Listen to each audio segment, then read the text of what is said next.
Kotak pengering baju dahali ialah satu inovasi yang direka untuk membantu proses pengeringan pakaian dengan lebih cepat, mudah dan selamat.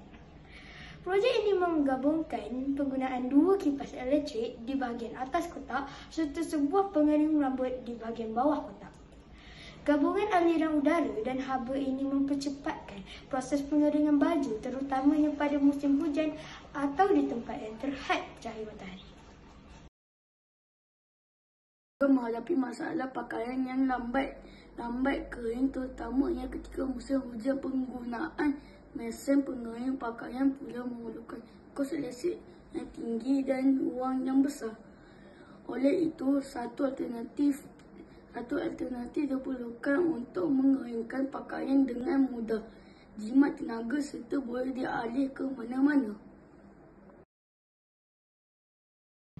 Projek ini menyokong beberapa matlamat SDG, antaranya SDG 7, Affordable and Clean Energy, menggunakan tenaga elektrik yang minimum melalui kipas dan pengering rambut bersaiz kecil.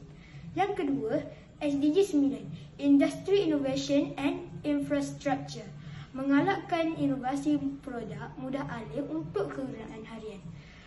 Yang ketiga, SDG 12, Responsible Consumption and Production, menghasilkan alat yang mesra pengguna, jimat kos dan boleh digunakan berulang kali. Yang ketiga, yang pertama, menyediakan alat pengering baju mudah alih yang sesuai digunakan di rumah, asrama atau semasa perjalanan. Yang kedua, mengurangkan kepergantungan kepada mesin pengering pakaian yang mahal dan kurang praktikal. Yang ketiga, mempercepatkan proses pengeringan pakaian tanpa menjejaskan kualiti fabrik.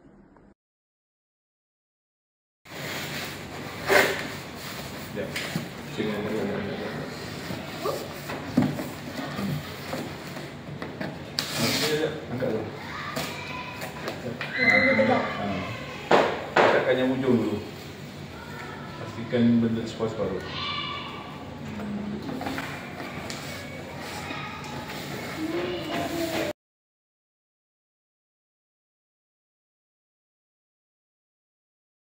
Produk pula mempunyai 4. Yang pertama, reka bentuk mudah alih dan ringan boleh digunakan di mana-mana. Yang kedua, gabungan udara haba untuk pengering lebih cepat. Yang ketiga, kos lebih rendah berbanding mesin pengering pakaian. Yang keempat, boleh digunakan untuk pakaian yang kecil seperti baju kanak-kanak, tudung, sarung tangan atau stoking.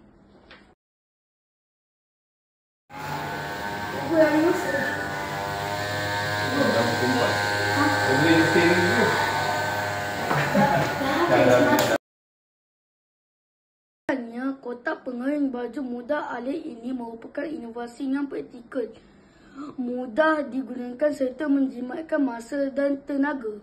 Ia dapat menjadikan alternatif yang baik kepada mesin pengering pakaian yang mahal dan besar, sekaligus menyumbang kepada penyelesaian masalah lambat kering di musim hujan.